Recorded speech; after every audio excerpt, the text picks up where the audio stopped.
Hello! Today I'll be reading Harold and the Purple Crayon by Crockett Johnson, one of my favorites. One evening, after thinking it over for some time, Harold decided to go for a walk in the moonlight. There wasn't any moon, and Harold needed a moon for a walk in the moonlight, and he needed something to walk on. He made a long straight path so he wouldn't get lost, and he set off on his walk, taking his big purple crayon with him. But he didn't seem to be getting anywhere on that long straight path, so he left the path for a shortcut across a field, and the moon went with him. The shortcut led right to where Harold thought a forest ought to be. He didn't want to get lost in the woods, so he made a very small forest with just one tree in it. It turned out to be an apple tree. The apples would be very tasty, Harold thought, when they got red. So he put a frightening dragon under the tree to guard the apples. It was a terribly frightening dragon. It even frightened Harold. He backed away. His hand holding the purple crayon shook. Suddenly, he realized what was happening, but by then, Harold was over his head in an ocean. He came up thinking fast, and in no time he was climbing aboard a trim little boat. He quickly set sail, and the moon sailed along with him. After he had sailed long enough, Harold made land without much trouble. He stepped ashore on the beach, wondering where he was.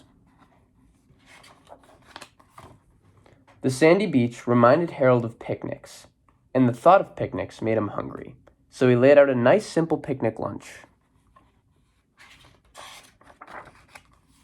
There was nothing but pie, but there were all 9 kinds of pie that Harold liked best. When Harold finished his picnic, there was quite a lot left. He hated to see so much delicious pie go to waste. So Harold left a very hungry moose and a deserving porcupine to finish it up, and off he went, looking for a hill to climb to see where he was. Harold knew that the higher up he went, the farther he could see, so he decided to make the hill into a mountain. If he went high enough, he thought, he could see the window of his bedroom. He was tired, and he felt he ought to be getting to bed. He hoped he could see his bedroom window from the top of the mountain. But as he looked down over the other side, he slipped, and there wasn't any other side of the mountain. He was falling in thin air.